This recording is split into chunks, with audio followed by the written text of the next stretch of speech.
Welcome to Zen. Welcome back to Zen.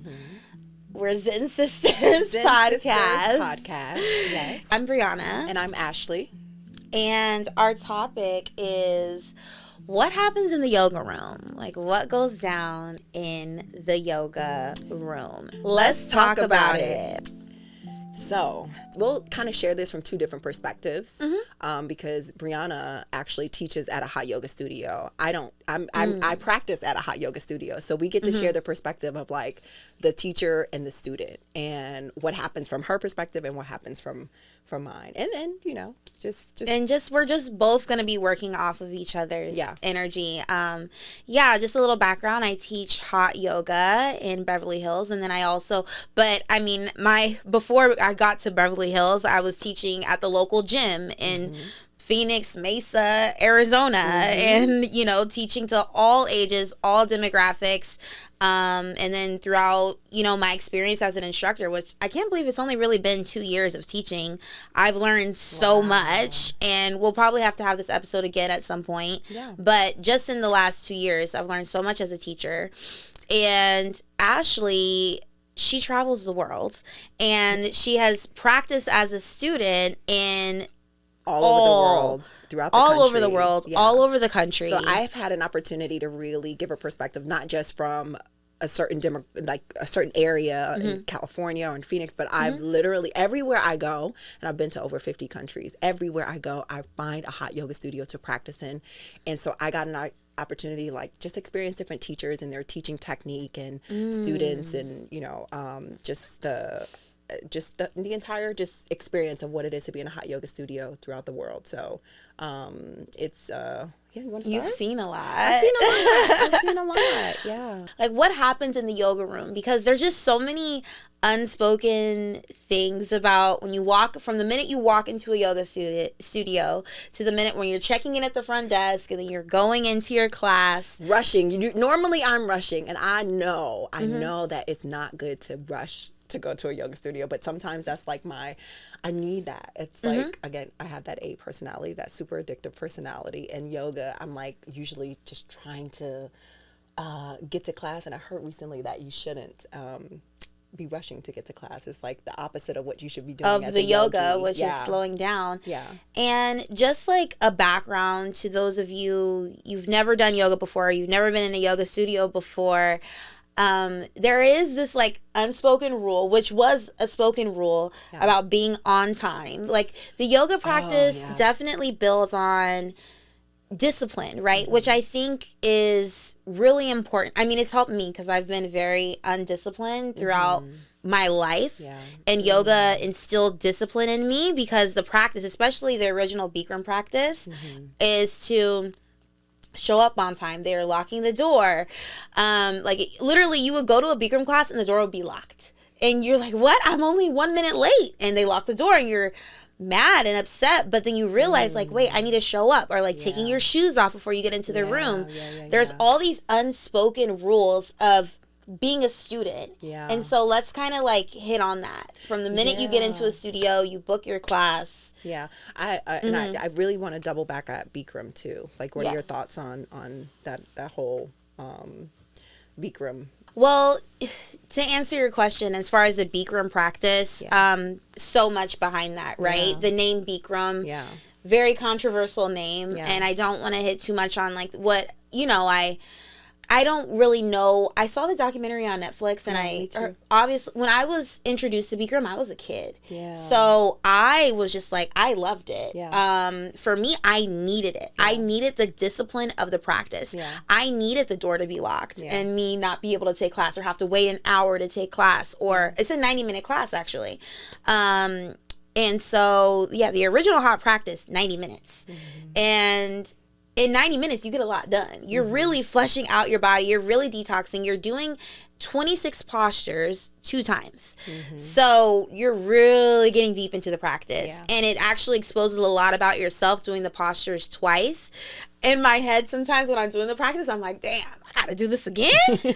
Or sometimes you try to cheat yourself. On this first round, I may not bring my right foot all the way behind my left shin. You don't fully get maybe I'll just, and not until the second set, now I'm gonna go all out. But really, you're only cheating yourself. That's the crazy thing about the yoga, right? You think your brain is naturally gonna tell you to skimp on certain areas, but really, how do you skimp in other areas of your life? Like, the yoga practice speaks to how you act in your life. Or how do you show up for yourself. You know, that's what I find. Like, when I'm in the yoga room, when I'm in the studio, I find that the same thing I'm experiencing in my daily life shows up on that mat. Like, whatever fears I have, whatever I need to overcome. Like, I find that when I get into certain postures, I'm like, why don't you fully put, you know, like you said, why don't I fully get into this posture? What is it? What am I afraid of? Why back especially in my hips. Are you like cheating the hip yourself? openers? Because they say we hold a lot of emotions in our hips. Trauma, stress. Emotion, stress, all those things. Past lives. Yeah. Really? Maybe even stuff you didn't even know you're working through that you're holding on in your body. Wow, yes, the hips speaks. That. I will definitely say, as an instructor, I can learn a lot about a person watching their yoga practice. Yeah. Watching someone on a yoga mat. I don't care who you are, especially being a teacher in Beverly Hills and seeing people come in the space, celebrities, athletes, people with money, you know, people with all these things that, you know, you're pulling up to yoga in a Bentley, you know, and I'm pulling up my Nissan Sentra. You get what I'm saying? But you get in the room, none of that matters. Now we're really doing the work on your mat. You're raw. It's vulnerable. You're sweating. It's nasty. That makeup you wore, even Botox, girl, because I got some Botox. Girl, I tried it. Yeah, on my 30th birthday, I went, which is so crazy. I went to... gosh, I don't know if I can say the name. I went to a Botox place right down the street from the yoga studio I work at. Turns out one of my students now, who actually wants me to give her private lessons, she owns the place, which is so crazy because this was before I even got the job there. Full circle. Wow. Really scary. She owns the place. But anyways, and I think she actually administered the Botox on me, which I haven't even told her that. I think it was her. Yeah. But anyways. Y'all were connected for a reason. We were connected. Yeah. And now I'm going to start giving her privates, I think, starting this Monday. That's why. But anyways, the hot practice takes all that away. So whatever fillers you got, whatever Botox, whatever, you're sweating it out. That's why I never got it again. There's no point. She told me when I was there getting the Botox, I was like, yeah, I do hot yoga a lot. She's like, oh. She's like, well, then you're going to be in here every other month because you're sweating it out of your pores. Wow. And so... Never knew that.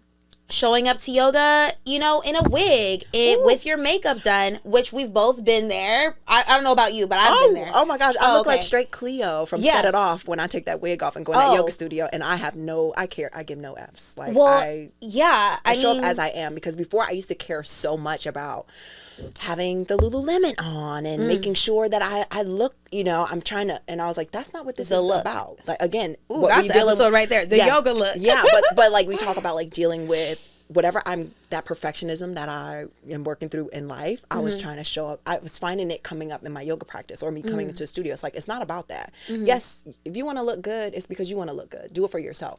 Don't do it because you think that this is what yoga looks like. Right. And so, yeah, I really, really attest to what you just said, like seeing how your life shows up on that yoga mat. Question for you. So when you say you can tell what people are going through, like give me an example of like how you can tell, like if someone comes in, what have you noticed from some of your students, or you're like, oh, is it ego? Like what do you see as a teacher in your students come up for them? Definitely. It's so us practicing, let's talk about as a whole first, right? Yeah. So as a group in the room, once I dim the lights and I set the humidity and I set the heat and I start the music, I can feel the energy in the room. When everybody stands up, when we're taking, I always do 3 rounds of breath before I start class. I just feel the tone and the energy of the space. I look around, you can see who's standing in the front, in the middle, in the back. That's its own thing right there. Who goes to the back, who goes to the middle, who goes to the front. And then it's just observations from even when people, before we even get in the room, they're checking in for class. And so a lot of times, I mean, we're in Beverly Hills. I'm a black girl at the front desk. A lot of times, and I'm not a size 1 either. So people are looking at me like, oh, I'm just a towel girl. Maybe I'm not even your teacher. You don't even know I'm your teacher. Or already kind of questioning, I don't want to say questioning my credentials, but you can kind of already feel that energy when you come in, or like, oh, you're the teacher. I will say, yes, when I first started, I remember when I first got hired and at the studio, and the lady working the front desk works at the studio. She was a teacher, and she just assumed I was a student when I walked in, and I was about to walk around to check in. She was like, oh, wait, let me get you, da-da-da. Whereas, you know, and then when I told her, you know, oh, no, I work here. She was like, oh, as a front desk. And I was like, no, I'm a teacher. And then she asked me, oh, you teach sculpt, which is a weightlifting class. Yeah. And I said, no. She's like, sculpt, not bar. I was like, no, I teach this Bikram class, this traditional class.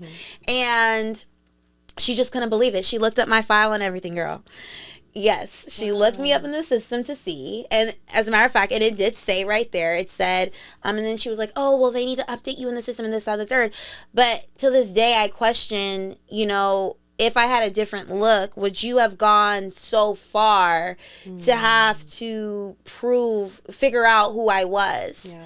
You know? That's so interesting, because I never thought, like, as teachers in a studio, like, you go through that. Like, that's something that you process, you know, from your own students or from the people that I don't know, work within the company. Like, so it's really interesting to hear your perspective on, like, what you see, your perspective, you know, being a teacher, being a beautiful Black woman who's a teacher as well. Like, just how your experience has been. Even with other teachers, you know, there's that whole dynamic of teacher to teacher, you know, there's, especially in these boutique studios, it's, what are your numbers? How many people are showing up for your class? And it's like an unspoken thing. Nobody really talks about it, but it does matter. You know, what time slot are you being given of the day? So that's the business of it. Whereas the business side. And like, you as a student, you're not even thinking that when you're walking in. I'm stressing. I'm like, you know, I see Ashley signed up for my 12:30, but she's not here yet. And like, I need her name to be checked off because I need to meet my quota for the day. That's so, to me, that's so crazy, because you have these students running in and, you know, and or showing up to class. And I'm thinking, as a student coming in, like, the teacher has such beautiful energy to share. Like, you're not stressing about anything. Like, right? Again, this is you're like, good. You're zen. And that's why I'm coming to your class, because you create a certain type of mood, energy that feels safe for me, safe enough to, like, really decompress and let everything else I have going on. So the stress that you may be feeling, I don't feel any of that. So I don't know how you all block it out. But but it's so crazy that as a yoga teacher, you have to stress. Well, you shouldn't be stressing, but you know, you like, they put that on the teachers, like, numbers, when it's not. It shouldn't be about that. I don't care if one person shows up. Did you fully give your all to this person? You know what I'm saying? Did you fully create space for this person? Because how am I, you know, creating a energy for my teachers to go in with this type of energy to hold for other people? Like, that's just counterintuitive. Believe, you know? That is the thing. And that is why, you know, the boutique studios, you constantly see this revolving door with instructors because of the politics of it. I was just going to say, that's what made me not want to actually work at a physical studio, because I look at it as corporate, you know. Again, it's a corporate environment, and I don't want it to jade my perspective or my experience as a yogi, you know. And there's no way to really get around that. Like, as much as you try to get around it, and, you know, teachers will say, oh, it doesn't matter. It does matter. It affects your pay. So however many students show up is how you're getting paid. It's how you're getting your time slots. It's how you're getting more classes on schedule. On schedule is like what they call it. Like, you're on schedule. You're from a sub to on schedule, which for me, in my experience, I went straight on schedule because the studio, they needed someone. But it was this weird dynamic becoming a teacher in this Beverly Hills studio that so many people want to be on schedule at. And I get in the first audition, and now I'm working with people who, which mind you, get in that audition. I remember people didn't want to tell me how to get the email address of the director so that was a whole thing. And then when I finally, after the audition and I got on schedule, because I remember one of the girls was like, oh, well, it's a process and you'll start off as a sub and and she had no idea that I was already on schedule. So it's like gatekeepers in yoga. Yes, gatekeepers. Wow. And then showing up as I'm on schedule, and you just don't know how that happened, because maybe you've been working at this place for 6 years and you just got a class. And then I walk in and now I'm just, boom, I'm here 3 days a week. That's crazy. You know? And so it's just this whole dynamic that can be toxic, honestly. And I know they try, I will say, these companies try so hard to make it not that way, but it's the reality. What would you do differently as an owner? Like, I eventually want to own a yoga studio. Like, that's one of my goals. But how would you change that, just that entire environment to make it a better environment? It's hard, because now I start my own business, right? And so now, at the same time as I see it from an instructor's perspective, I see it from a business perspective, right? You would want the instructor who's getting people to come through the door and get memberships.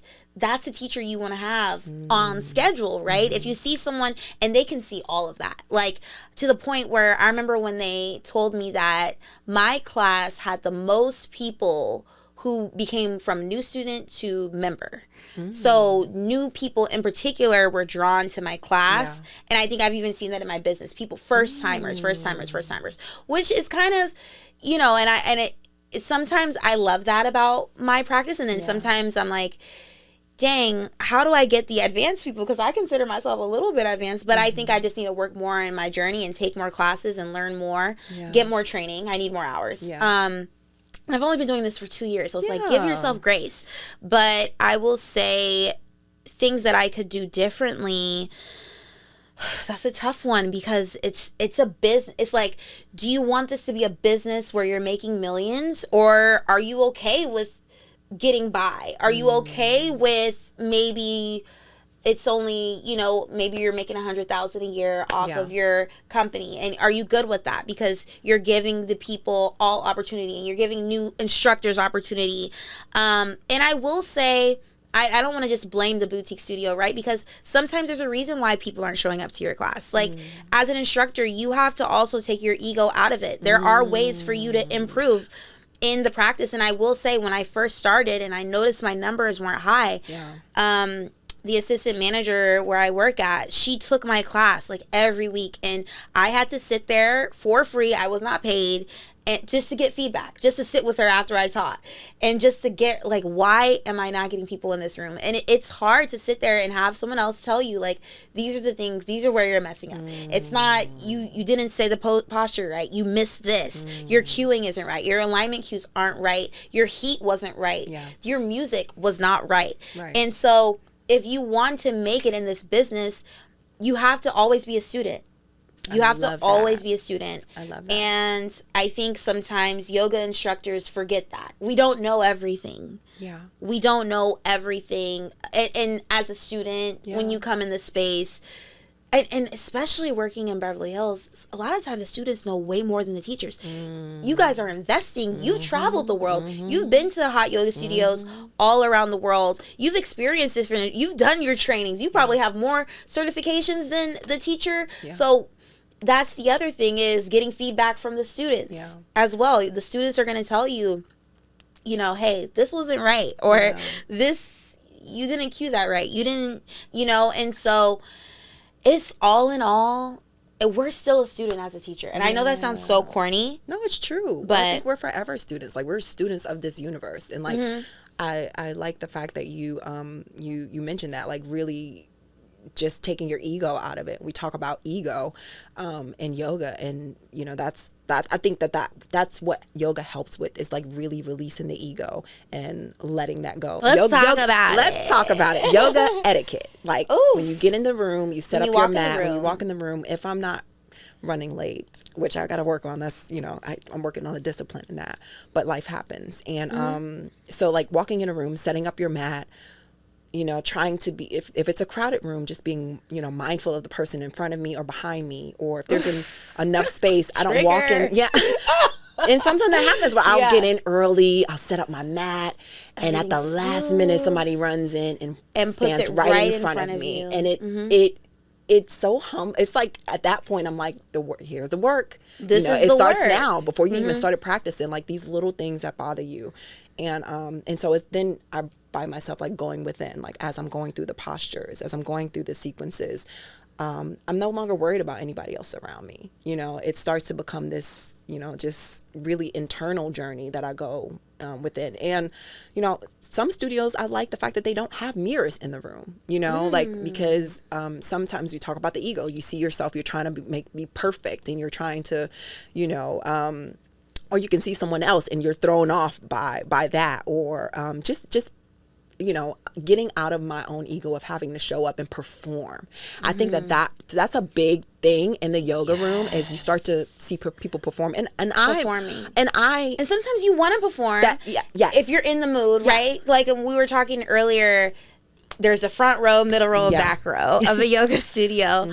And when you're walking in, so you walk into the studio, you get your mat, you check in with the teacher, you have your water, you have your outfit, you're ready to go. You always walk have in. water. Water is a necessity. And oh my God, as a teacher, it is so frustrating when you have, especially when it's like you have an athlete or you have someone who just thinks, and they've never done this before, and they go in with no water for a 60-minute hot yoga class. The temperature is 115, and the humidity is 60 to 80%, just depending on the day. Depending how I feel, actually, sometimes.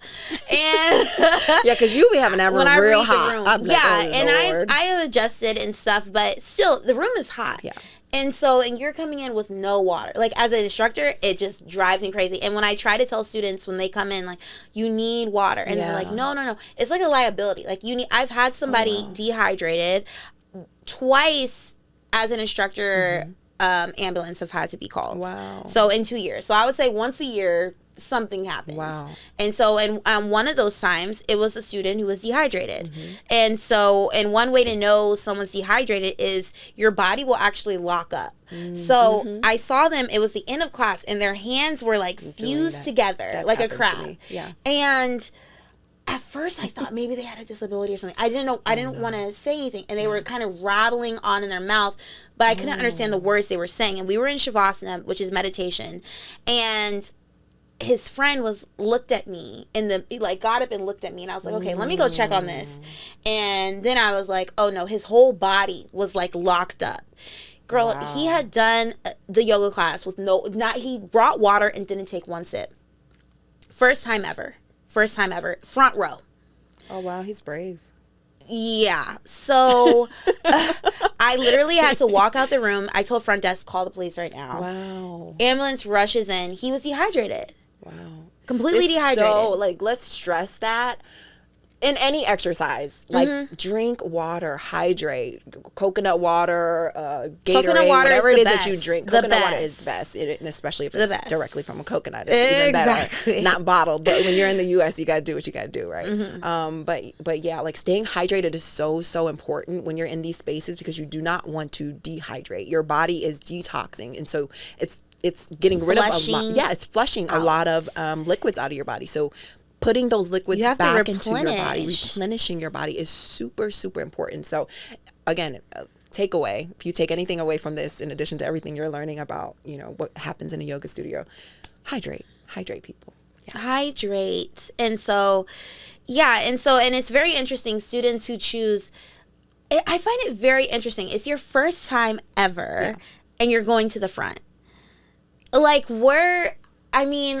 But if it's an athlete, or if it's a high performing athletic person, and they're used to killing these workouts, they're like, their bodies are different. Let me go to the front. Yeah, their bodies are built different. Their mindset is built different. Their mindset is and I've seen grown men crumble to the floor in a hot yoga studio within the first 10 minutes. That's what's kind of crazy about it, because they look at their body type. They're very athletic, and they look at that and they try to I guess because they're super athletic in, gym, they think that it will transfer over to the same thing in hot yoga, but it's very different. Yoga is it's very different. So just to hit on that, yoga is a very opening up the spiritual body experience. Yeah. So it's not even the physical practice, it's the slowing down, it's the being able to sit with yourself on your mat.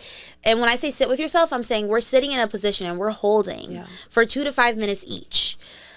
Being able to sit with yourself and balance. Yeah. Being able to find the balance, and the balance is really in here. It's internal. And so people are thinking this yoga is this physical practice. It's, it's flexibility, and it's not. It's endurance. It's internal endurance, but mental endurance as well. In your mind, you have to, especially in the hot yoga, you have to get past the heat. You have to get past the humidity. So you're battling throughout this whole thing. And at the same time, you're sweating, you're dripping sweat, you're uncomfortable, you're getting wet, you're soaking wet, it's hot. You have an instructor commanding you to do certain things. You're also trying to track your breathing. And then you have this whole room of people around you who are all on different levels. So you're this, let's go back to the example of a man. You're this man coming in, you're 6'5", you're ripped to shreds, you do your workouts all the time, you're an athlete, but then this petite 5'4" woman is standing next to you, and she's just fully into her practice. And and I see it all the time, how frustrated the students get when it's like, but wait, I do CrossFit. Wait, I do weightlifting. Wait, I'm literally a football player. But yet this person who maybe you consider looks, just like someone who's not athletic, they're so much deeper into their practice. But really, that is a sign of consistently showing up for yourself and doing the internal work. Yeah, for sure. That a student is able to have these breakthroughs.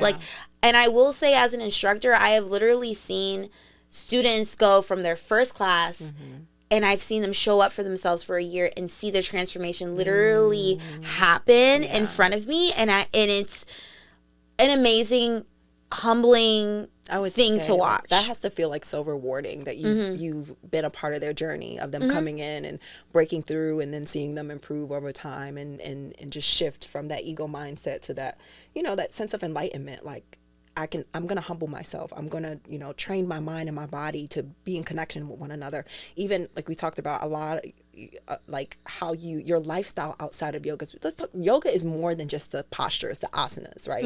It's so much more than that. It is your lifestyle, how you treat people. It's how you treat yourself. How you treat yourself. How you show up for yourself, how you show up for other people, and what you eat. What you're drinking, what you're exposing yourself to. You're completely right on that. It is literally, I tell people, look at your yoga mat as a mirror. It is a reflection. If you're in a balancing pose and you're doing this, that's what's happening up here. There's a saying, when you find the balance on the mat, you find the balance within yourself. And so people are learning about themselves, and it's uncomfortable. It's scary to see a reflection of this version of you, and to really uncover these parts of yourself that you're able to cover up outside of here. I'm like, even when we go back to the student's perspective, like my first time practicing, I literally was like, why I can do so many other things. Like, why can't I do this? Why is it so hard? Like, especially like being in like dancer's pose. That to me, that or like Birds of Paradise, like these postures that look super, super intimidating. And I'm like, why can't I do it? And again, it's a letting go of the ego. And it's about like slowly getting into the postures, really learning to breathe. To me, like each posture is really such a learning for me to connect with my breath a lot deeper, more than it is me getting into these postures. And I've learned that like by slowing down my breath, in these postures, I'm able to deepen the postures. I'm able to deepen into it and by breathing. And then in life, I apply it to the same thing by whenever I'm stressed, overwhelmed, feeling a little anxiety, maybe even a little depression, I focus on my breath. And I allow the breath to pull me out of whatever I'm going through. Whatever it is that I'm going through. And to me, from my perspective, again, trying to, when we come in the room, setting up, starting at the peak, letting go of whatever setting I've been going, setting the mood, letting go of whatever I'm going through, and setting an intention.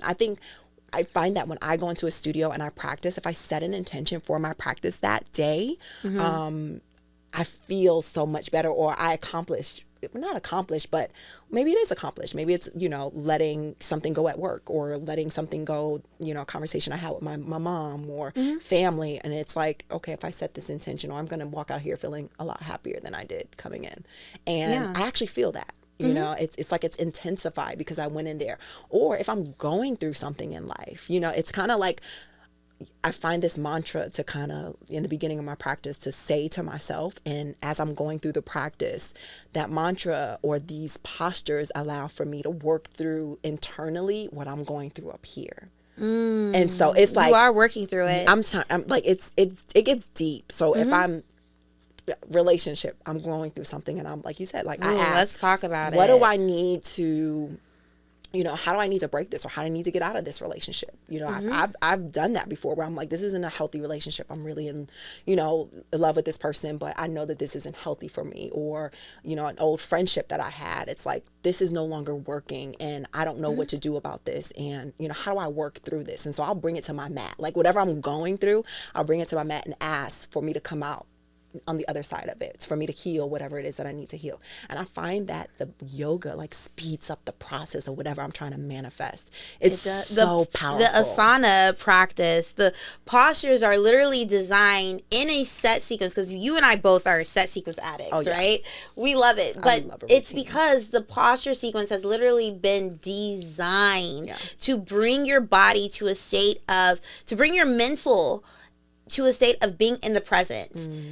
And to focus on the breath. Literally it's a flow. It's a yoga flow. You're breathing through each posture. Each posture is flowing into the next. And being able to sit in that posture for an extended period of time, you're going through that discomfort. You're dripping sweat on the mat. It's getting nasty. It's getting dirty. And then while you're sitting in stillness in this posture, whatever's going on in your life will come up to you. And for me personally right now, walking away from an engagement, right?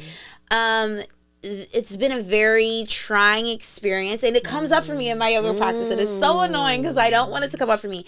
And recently, what's been coming up for me as an instructor, it's just so humbling. It's like the word pain has been coming up recently, and I'm like, why is the word pain coming through? Interesting. I'm not really sure why, but I don't know what it is about holding a pose. I'm thinking about eagle wrap, where your right arm's beneath your left, your palms are sealed together, your right leg is crossed over your left. Get them cues, girl. Yes, you're all in this one line, right? And for lately, I have been like so into it. The eagle wrap, the eagle pose. For some reason, I don't know what it is. So what does your pose look like? Do you wrap? Are you a double wrap?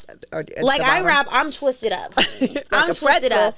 And then for me, it's just getting that foot behind the leg. So you're just and then just squaring out your hips, and your body's just in this alignment. And I don't know what it is about this pose, but that's what comes up for me is like the word pain. And I'm like, what am I battling here? It's like and that's the one thing about the yoga practice is you're like, it's you against you. It's not, because you are in like this battle with yourself on the mat.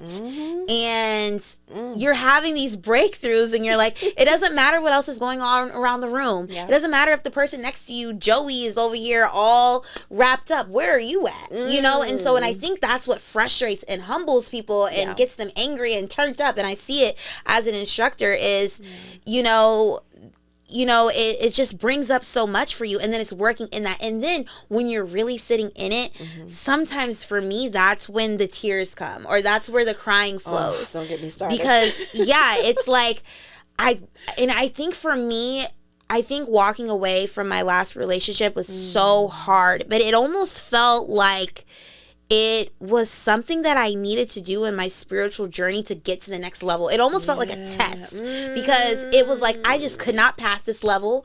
And that's how I see life, right? Life is like a game, and you got to pass this level to get to the next level. Totally and for me, it was like, I cannot pass this freaking, like playing a video game, and you just cannot get to the next level. And for me, that's what this was. And so now in my yoga practice, when I get into a pose and I'm really sitting in it, I'm like, yes, I got here. I'm past this level. And like, I will say, and it's crazy when you move spiritually through these life experiences, your yoga practice, it'll show through your practice. Absolutely. And so now in the last month, like before, I was struggling with my headstands. I'm struggling with the eagle wrap. And now I'm just getting into a headstand. And I'm like, how is this like how, and like you mentioned birds of paradise. And for me, it's weird. It's just like one day it just clicks and you're like, what? It took me the longest, but a lot of the times what's happening on your yoga mat is a reflection of what's happening in the spiritual body, the mental, the mind, the physical, what you eat, everything. And so as a student, when you walk into yoga, Ashley, and let's say and I know you've completely you've had this huge transformation journey in your diet, but before, when you would go out for drinks or you would go out, maybe you had a cheeseburger from McDonald's, maybe you, how does that show up in your yoga practice? Like, ooh, well, you know, we talked about this a little, a lot. So before I transitioned to plant-based or vegan or, however you want to call it, before I transitioned into that, like, of course, I would say like around 2020, because I started really practicing in 2018. So about 2020, COVID hit, and, you know, I found myself drinking a lot more wine, drinking tequila, and I was like, oh, wow, I'm gaining a lot of weight. And I found that not just gaining a lot of weight, like there was a lot of confusion about what was going on. I was I was suppressing everything that I was experiencing in the news, you know, being away from family, being away from friends, all the things. And yoga was my outlet. So it was like I would retox to detox. Like I would eat whatever I wanted just to make me feel good, right? And then I would go to yoga, and it would be so challenging, like to the point where it was like within the first 10 minutes, I talk about those people coming in first timers, I was like, I can't do this. You know, it was taking so much to come out of me, or I would just feel super bloated and just didn't feel like myself. And so when I went to the yoga mat, I was just like, something's got to change. Like I can't keep doing, you know, both. I don't feel good, or I feel sick when I come to the yoga, when I come into the room. You feel it in your body. You see it. And I will say one benefit to the mirrors is you see your body, you see yourself, and it's exposing everything. So whatever you put into your body the night before or before you came into class, it shows, and you're watching yourself, and you're getting into these postures, and you're like, wait, I'm not even getting as deep as I normally can go, or like I'm definitely bloated. Like there's just certain, and as women, I mean, we get bloated, we have periods, we have all of these things, right? But I just think the yoga practice as a student is such a vulnerable experience where you just really see yourself. And not just food, sex. When I would have sex, before I would go to yoga class, not right before, but even if it was the night before, or two nights before. Or even right before. That's a lot of energy. I would feel so exhausted in yoga. So exhausted, like drained in a sense. And maybe it was, I don't know if it's a partner, I don't know if it was, you know, just exerting so much energy, and then going to yoga and, you know, or detoxing, because, you know, we talk about diet and things like that. The person, I mean, if I'm eating clean or whatever, or that person is going through something spiritually or is not eating clean, and so that person and I have an exchange, and I'm taking on the energy of that person, I have to detox that as well. Ooh, and you feel that person on you in your practice. You guys, anything going on in your life is going to show up on that mat. Yes. Yeah, for sure. And so as a student, I had to figure out, like, okay, it would go from like tequila, and I'm like, girl, you cannot do that. You literally felt like you was going to throw up in, you know, camel pose, like, or emotionally what you're going through. So you have to, that's when I had to start like cutting things out of my life to figure out this, when I do this, I don't feel good on the yoga mat. So it was the different types of food. Okay, when I eat, you know, whether it's like super fatty foods or fried foods or things that I know I shouldn't be eating, like cinnamon. You know, I'm addicted to cinnamon. Like, get you bitches a cinnamon bun one more time. So like when I have those nights and the next day I see it on my face, I see it in my body, I was like, you know what? I can't have these anymore. I can't have them as much as I like them. Or I just know what the consequences are. So I had to cut that out. Once I cut out alcohol, I'm like, man, I feel so much better. Like I can show up on my mat and really like, I'm not coming with so much because, you know, aside from the food, it was everything else going on in life. So it was like, okay, let me cut out the food. Then it was, let me cut out these relationships that aren't serving me. Let me cut out the sex as much as, you know, I was having. Let me cut out the friendships that weren't serving me anymore. And I was like, oh man, like, let me leave this job. And on that mat, I was like, wow, like I feel so much lighter. I feel so much better. I'm actually deepening not only my postures, I'm deepening my practice, and I'm deepening my spirituality and my connection with the divine. And I think that for me showed up on my mat because it was like, I think I was not prioritizing my relationship with the divine as much, and the yoga practice really allowed for me to really connect with my higher self, which I wasn't connecting with. And so things in my life were reflecting that because I was looking for outside sources to either validate me or make me feel good and make me feel like something. But when I went to my mat, I didn't have all of that. I didn't have that in the room. I just had to sit with my thoughts and myself. It's just me. I had to look at myself in the mirror. I had to see myself, and I couldn't hide behind, you know, the things that I normally hide around, the wigs. I couldn't hide behind the makeup. I had to really see me. And when you really see yourself and you're not happy with yourself, you can't do anything but change and cut out the shit that no longer serves you.